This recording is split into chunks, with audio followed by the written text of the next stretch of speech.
नाज़रीन आदाब, ETV Urdu news में आपका खैर मकदम और आप देख रहे हैं मगरबी बंगाल असेंबली इंतखाबात के चौथे मरहले पर हमारी ये खुसूसी पेशकश।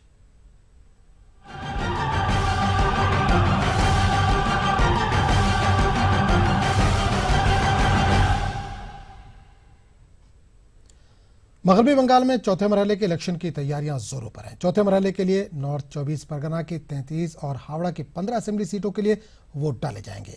2011 के असेंबली इलेक्शन में हावड़ा से तृणमूल कांग्रेस ने बेहतर कारकर्दगी का मुजाहरा किया था। पेश है एक रिपोर्ट।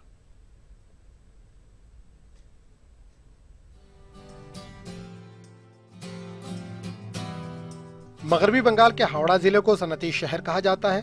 हुगली नदी के किनारे आबाद इस शहर में बड़ी तादाद में कारखाने कायम हुए, जिसके बाइस न सिर्फ मुकामी बल्कि बिहार, यूपी समेत मुल्क के मुख्तलिफ रियासतों के लोगों ने रोजगार के लिए हावड़ा का रुख किया। लेकिन आज इन कारखानों की तालाबंदी एक अहम मसला है। मगरबी बंगाल में सनतकारी के फरोग की वजीर आला ममता बनर्जी के दावों के बावजूद सनती शहर हावड़ा तरक्की पाने में नाकाम रहा। 1854 में हावड़ा स्टेशन के क़याम के बाद माल लाने और ले जाने के लिए कई कारखाने शुरू हुए। दूसरी आलमी जंग के बाद हावड़ा का कदमतल्ला इलाका सनती इलाके में तब्दील हो चुका था। खासकर लोहे के पुर्जे बनाने वाले कारखाने यहाँ शुरू हुए।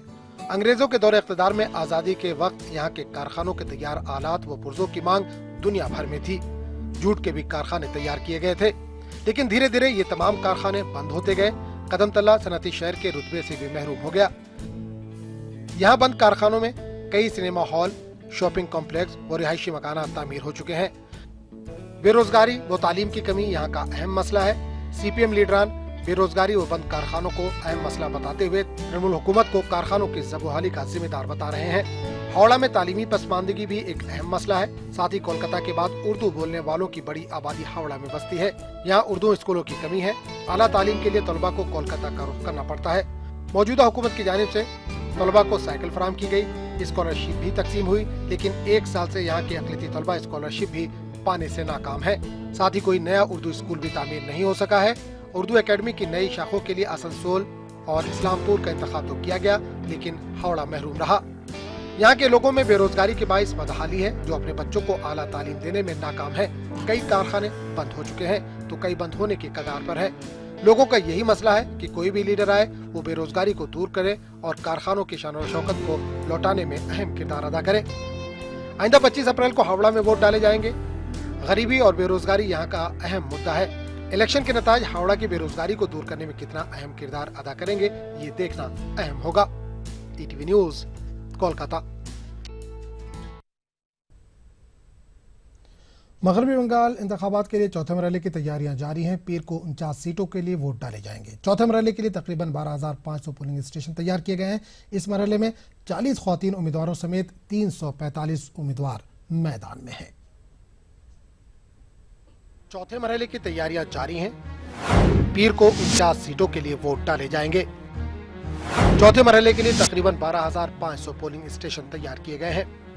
चौथे मरहले में शुमाली 24 परगना में वोटरों की कुल तादाद 75 लाख से ज्यादा है, जबकि हावड़ा में वोटरों की तादाद 32 लाख है।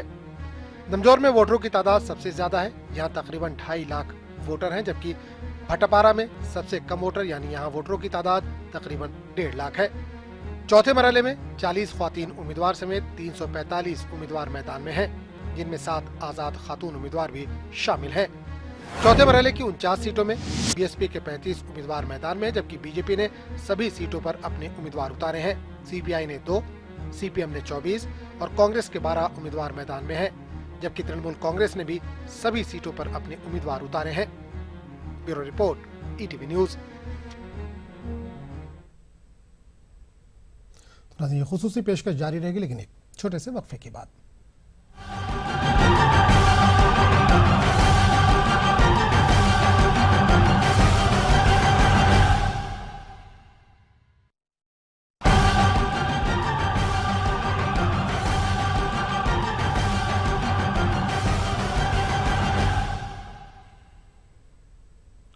ईटीवी उर्दू न्यूज़ में एक बार फिर आपका खैर मकदम और आप देख रहे हैं मगरबी बंगाल इंतखाबात के चौथे मरहले के ताल्लुक से खुसूसी पेशकश। आपको बता दें कि मगरबी बंगाल इंतखाबात के लिए चौथे मरहले की तैयारियां तकरीबन मुकम्मल हो चुकी हैं। पीर को 49 सीटों के लिए वोट डाले जाएंगे। चौथे मरहले के लिए तकरीबन 500 पोलिंग स्टेशन तैयार किए गए हैं। इस मरहले में 40 ख्वातीन उम्मीदवारों समेत 345 उम्मीदवार मैदान में हैं। आपको बता दें कि जो दूसरा मरहला था उसमें तकरीबन 79.7% जो है वो पोलिंग हुई थी, और जो तीसरा मरहला था, तीसरा फेज था, उसमें 79.22 या 22 पॉइंट वो पोलिंग रिकॉर्ड की गई थी। इस बार चौथा मरहला है और उम्मीद की जा रही है कि लोग ज़्यादा से ज़्यादा तादाद में घरों से निकलेंगे और अपनी बेदारी का सबूत देंगे।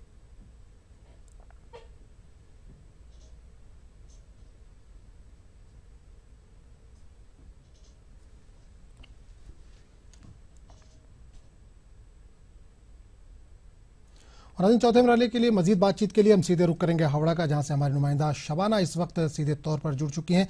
उनसे बात करेंगे। शबाना, जानना चाहेंगे कि चौथा मरहला पीर को है, क्या हावड़ा पूरी तरह से तैयार हो चुका है?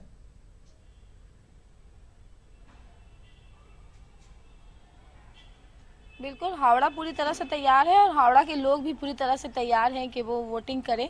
तमाम तर तैयारियां मुकम्मल हो चुकी हैं और जो सिक्योरिटी के इंतज़ाम हैं वो इस बार भी काफ़ी सख्त नज़र आ रहे हैं, क्योंकि आप देखें आज़म के तीसरे मरहले के इलेक्शन के बाद जिस तरह से तशद्दुद हो रहा है मुख्तलिफ इलाकों में। इलेक्शन के दौरान थर्ड डे जो पोलिंग की थी उस दिन ही जिस तरह से मुर्शिदाबाद में एक शख्स की जान गई और उसके बाद बर्दवान और नदिया में भी कुछ इसी तरह के हालात हुए। तो इसके बाद इलेक्शन कमीशन ने सख्त कार्रवाई करते हुए इस चौथे मरहले में जो भी सिक्योरिटी के इंतज़ाम है वो और भी टाइट नज़र आएंगे और भी सख्त नज़र आएंगे। और ख़ासकर जो हुगली नदी है उसमें जो सेंट्रल फोर्सेस के जवान हैं वहाँ भी स्टीमर के ज़रिए वो बिल्कुल तैनात रहेंगे और तमाम चप्पे चप्पे पर नज़र रखी जाएगी। तो तमाम तर तैयारियाँ मुकम्मल कर ली गई है और सिक्योरिटी के लिए हर जाविये से जो है वो नज़र रखी जा रही। जी शबाना, जानना चाहूँगा तीसरा मरहला जो था उसमें हमने जब बात की थी तो आपने कहा था कि कोलकाता के लोग काफ़ी बेदार हैं और बहुत बड़ी तादाद में घरों से निकलते हैं और अपने वोट का इस्तेमाल करते हैं। लेकिन अगर ओवरऑल देखें तो हम 79% ही पोलिंग हुई थी। तो क्या इस बार हुगली में, इस बार जो हावड़ा में पोलिंग होनी है, तो क्या यहाँ के लोग भी उसी तरह से बेदार हैं? क्या उससे ज़्यादा वोट डालने के लिए घरों से निकलेंगे?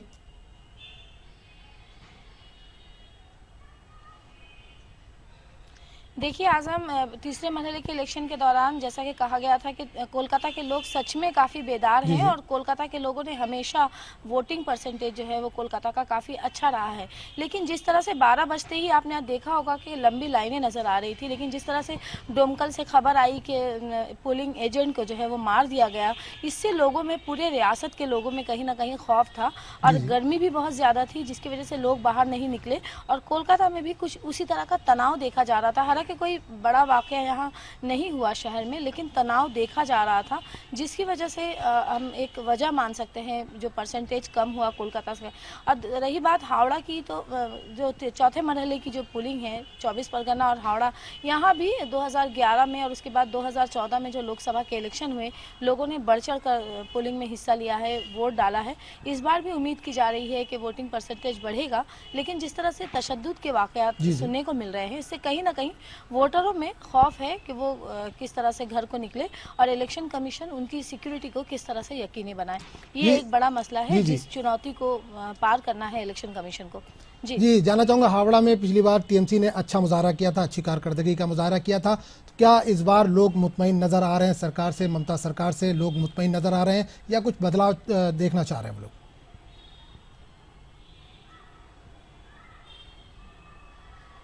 देखिए, पूरे बंगाल में यहाँ के लोग हमेशा से ही बेदार रहे हैं। कहा जाता है कि हिंदुस्तान जो कल सोचता है, बंगाल के लोग वो आज सोचते हैं और लोग जो है इस बात का सबूत भी देते हैं। रही बात हावड़ा की, तो हावड़ा में बेरोजगारी बहुत ज़्यादा है और कारखाने बंद हैं, ये एक बड़ा मुद्दा है।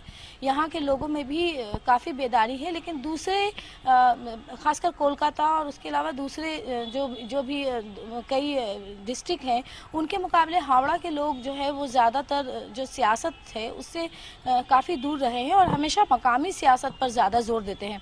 तो अगर हावड़ा जो एक बिल्कुल हावड़ा ज़िला को अगर जो कोलकाता से करीब है, अगर इसको सजाने में और इसको एक शहर के तौर पर कामयाब बनाने में अगर ममता हुकूमत कामयाब रही है, तो लोग उसका जो है वो लोग जो है इस पर यकीन करेंगे। और क्योंकि आप देखें कि जैसा कि कहा जा रहा है कि मकामी सियासत पर यहाँ के लोग ज़्यादा निर्भर करते हैं, तो यहाँ के लोगों के सामने सबसे बड़ा मुद्दा है खासकर हावड़ा के लिए कि उनका हावड़ा कैसा है। आइए, हमारे साथ हावड़ा से दो मेहमान भी जुड़ चुके हैं, स्कूल में टीचर हैं। हम आपसे जानना चाहेंगे, आफ्ताब हैं और सिराजुल इस्लाम साहब हैं हमारे साथ, तो आपसे जानना चाहेंगे कि हावड़ा में तैयारी मुकम्मल हो गई है वोटिंग की, और आप लोग भी बिल्कुल जोश व खरोश के साथ वोटिंग के लिए निकलेंगे? जी बिल्कुल सही है कि हम लोग भी बिल्कुल तैयार हैं और कि वोटिंग करें और अपने नुमाइंदा को जीत कर असम्बली में भेजें, ताकि वहाँ जाके हमारे लिए वो कानून बना सके, हमारे लिए जो सहूलतें मुहैया करने की बातें, हमारे जो मसाइल हैं उन मसाइल को उठा सकें, मसाइल को बता सकें और हमारे लिए वहाँ आवाज़ बुलंद करें, ताकि हावड़ा में जो उर्दू बोलने वाला एक खासा बड़ा तबका रहता है, कसीर तादाद में, घुसड़ी से लेकर सकरेल तक के इलाके में, वहाँ पर जो मसाइल हैं उन मसाइल को वो उठाकर और हम लोग को और सहूलतें मुहैया करें, ताकि हम लोग भी जो है वहाँ के जो पस्ती की तरफ जा रहे हैं और ममता दीदी ने जो कदम उठाया था कि सारे जो बंगाल में रहने वाले हैं उनको एकसानियत के साथ जो है जीने का हक है, वो हमको भी मिल सके। बिल्कुल। और भी एक मेहमान है हमारे साथ, शेख सिराजुल इस्लाम। जी, क्या कहेंगे आप?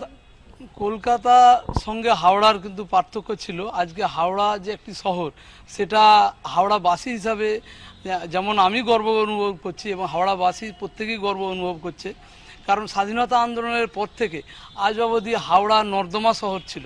আপনারা দেখেছেন রাজধানী কলকাতা গঙ্গা পেরিয়ে হাওড়ায় আজকে গেছে এবং আমি একজন শিক্ষক হিসাবে বিদ্যালয়ের বই থেকে সাইকেল এবং मिड डे मील থেকে। साहब, आपने कहा कि हावड़ा में उर्दू बोलने वालों की एक बड़ी आबादी है, हालांकि उर्दू जो इसमें जो कैंडिडेट है वो बहुत नजर ही नहीं आ रहे हैं, अगर कहा जाए तो कि इतनी बड़ी एक हावड़ा की आबादी, 15 कहीं ना कहीं कॉन्स्टिट्यूंसी है, लेकिन मुस्लिम उम्मीदवार भी नजर नहीं आ रहे।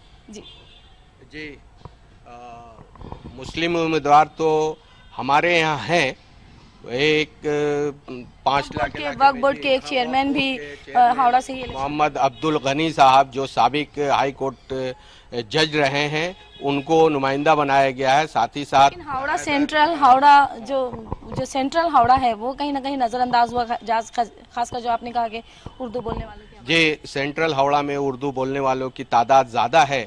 इस इलाके से एक नुमाइंदा हो सकता था जो हमारी नुमाइंदगी करता, लेकिन मसाइल ऐसे हैं कि नुमाइंदा पहले से तय है, जो कैंडिडेट पहले से उम्मीदवार रहे हैं उनको ही उम्मीदवार बनाया गया है और वो हमारी नुमाइंदगी कर रहे हैं, बेहतर ढंग से कर रहे हैं। इसलिए हम लोगों ने इस पे कोई कदम नहीं उठाया, कोई बात नहीं रखी, क्योंकि हमारी नुमाइंदगी उनके जरिए हो रही है। तो ये शबाना, मैं ये जानना चाहूंगा कि आपके साथ स्कूल टीचर मौजूद थे, ये जानना चाहूंगा कि इन्होंने कहा कि यहाँ पर उर्दू बोलने वालों की एक बड़ी तादाद है। आपने भी बताया कि कोलकाता के बाद दूसरा ये शहर है जहाँ पर सबसे ज्यादा उर्दू बोलने वाले मौजूद है, लेकिन यहाँ पर उर्दू स्कूल नहीं है जिसमें हायर स्टडी या बड़ी क्लासेस के लिए कॉलेज नहीं है। इस तरह के उर्दू में लोगों को कोलकाता जाना पड़ता है। तो क्या इन्होंने सरकार के लिए कभी सरकार की तरफ नुमाइंदगी की है कि यहाँ पर अच्छे कॉलेज उर्दू में खोले जाएं, या इस तरह की कोई नुमाइंदगी की है? बिल्कुल, आप खुद बिल्कुल जिस तरह से आपने कहा कि उर्दू बोलने वालों की एक बड़ी आबादी है, कोलकाता के बाद अगर देखें तो हावड़ा ही आता है जहां उर्दू बोलने वाले बसते हैं, लेकिन उर्दू स्कूल जो है एक बड़ा मसला रहा है हमेशा से। तो और ख़ासकर हावड़ा के बच्चों को जो है वो कोलकाता आना पड़ता था, स्कूल के लिए भी कोलकाता का रुख करना पड़ता था। आज भी कॉलेज के लेवल पर भी देखें तो कोलकाता आना पड़ता है। तो ज़रूरत थी कि हावड़ा में भी कॉलेज और उर्दू स्कूल बनाए जाते। जी स्कूल और कॉलेज बनाने की ज़रूरत है, लेकिन इन 5 सालों में हमारे नुमाइंदा श्री अरूप राय जी ने कई स्कूलों का क़याम अमल में लाया है, साथ ही साथ एक कॉलेज में उर्दू शोबा कायम किया है। फिलहाल ये मसला अभी हावड़ा में एक उर्दू शोबा जो है, एक कॉलेज में उर्दू शोबा, हालांकि वो पहले से ही चल रहा था, इसकी तादाद बढ़ाने की ज़रूरत है। जी इसकी तादाद बढ़ी है। पहले एक दीनबंधु कॉलेज जो है उसमें उर्दू शोबा था और वहाँ पर हमारे बच्चे तालीम हासिल करने के लिए जाते थे। अभी विजय कृष्णा गर्ल्स कॉलेज में एक उर्दू शोबा कायम हुआ है, जहाँ पर बहुत से जदीद मज़ामीन वहाँ पर है, जिसकी वजह से हमारी बच्चियाँ जो वहाँ एडमिशन ले रही हैं, उर्दू सब्जेक्ट ना होने की वजह से वहाँ पर एडमिशन नहीं ले पाती थी, लेकिन पिछले साल से जो है वहाँ एडमिशन शुरू। कल कारखाने बंद हैं हावड़ा में, ये एक बड़ा मसला है। अगर हावड़ा पे नज़र डालें तो कहीं ना कहीं हर घर में एक मजदूर मिलता है जो किसी न किसी मिल से वाबस्ता है। जी, मजदूरों के बच्चे आज तालीमी मैदान में आगे आए हैं, स्कूल टीचर भी बने हैं, कोई WBSS भी बने हैं, लेकिन मजदूर हर घर में हैं और आज वो परेशान हैं। जी, कारखाने की तो कमी हो गई है। ये नहीं कहेंगे कि ये हुकूमत आने के बाद ही कारखाने का बंद हुआ है। बंद होने का सिलसिला बहुत पहले शुरू हो गया था।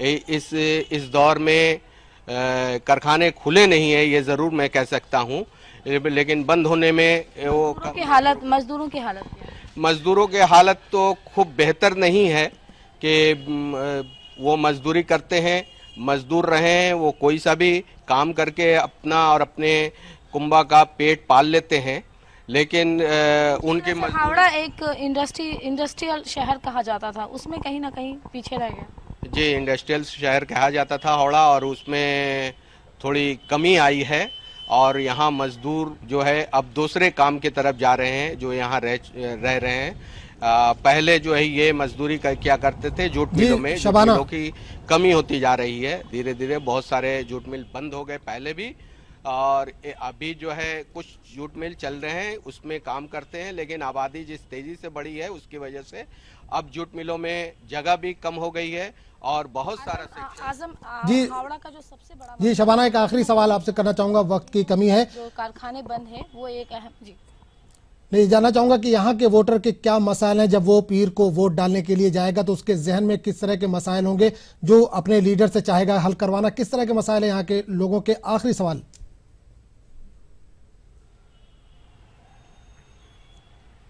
बिल्कुल, हम पूछ लेते हैं हावड़ा के ही लोग से। जब आप वोट डालने के लिए जाएंगे बहुत सारी बातें होंगी आपके जहन में, लेकिन क्या चाहेंगे जो भी लीडर जीत कर आए वो क्या करे, किस तरह के मुतालबे हैं जिसे पूरा होता देखना चाहते हैं आप? फिलहाल जो हमारे मुतालबे हैं, जो मसाइल हैं, अब तो मुझे लगता है कि मुसलमानों का मफहूम इस्लाम के मानने वाला नहीं रह गया है, मसाइल से दो चार होने वाला हो गया है। इसलिए हमारे मसाइल बहुत हैं, उनका हल करने की ज़रूरत है। अभी बहुत सारे मसाइल हैं, तालीमी मसाइल हैं, मिल जो कारखाने बंद है वो मसाइल हैं, बहुत सारे मसाइल हैं, और साथ ही साथ कहीं ना कहीं एक ख्वाब है कि कोलकाता जैसे शहर के साथ हावड़ा का भी नाम हो और हावड़ा भी कोलकाता के साथ जो है वो शाना बशाना तरक्की करे। जी शबाना, बिल्कुल, इस तमाम जानकारी के लिए आपका बहुत बहुत शुक्रिया। पीर तक इंतजार रहेगा जब बड़ी तादाद में लोग अपने घरों से निकलेंगे और अपने वोट को कास्ट करेंगे। नाज़रीन, आपको बता दें कि मगरबी बंगाल में चौथे मरहले के इलेक्शन की तैयारियां तकरीबन मुकम्मल हो चुकी हैं। चौथे मरहले के तहत नॉर्थ 24 परगना और हावड़ा में वोट डाले जाएंगे पीर के दिन। तो फिलहाल इस खुसूसी पेशकश में इतना ही। आदाब।